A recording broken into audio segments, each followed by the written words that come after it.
coronavirus. These issues with coronavirus. During last year's reporting season, there was one word on everyone's lips.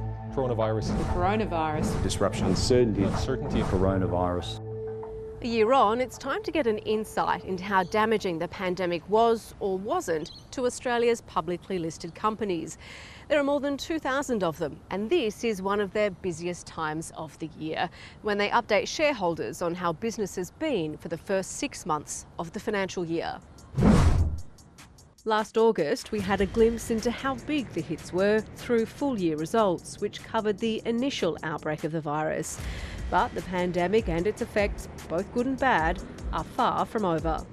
I think we'll get a much clearer impact on the full 6 months of the impacts of the pandemic, rather than the period before where it was kind of half-half.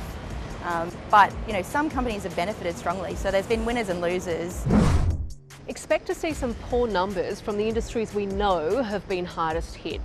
Qantas posted a $2 billion loss in its full year results, and with state borders mostly shut and next to no international travel in the 6 months since then, these numbers aren't going to be pretty either.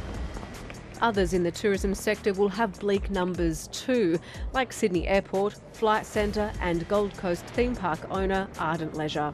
I do think we are reaching the point where investors can begin to look ahead, and especially now we're starting to see sort of these regional travel bubbles open. Another casualty has been oil prices. Expect to see that in the results of the likes of Woodside, Santos and Beach Energy. But it won't all be bad news, with a clear return to recovery for some sectors and a boom for others. Our iron ore miners have had a stellar run, with China's demand for the commodity growing as its economy roared back to life. Look out for solid numbers from the likes of Fortescue Metals Group, BHP and Rio Tinto. We've got this supply deficit meeting a vaccine-led rebound in demand. And as we spent our cash on tech to turn our homes into offices and a fun place to be, retailers like JB Hi-Fi and Kogan are likely to deliver strong results. But also the likes of logistic providers that do the delivery. In fact, we've seen that already from some strong trading updates from some of the names. So let's get to the thing that many investors will want to know most. How much is in it for them? We think we're going to start to see earnings rebounding, and certainly throughout the year ahead we're going to see that earnings acceleration continue. We are going to see dividends recovering alongside that.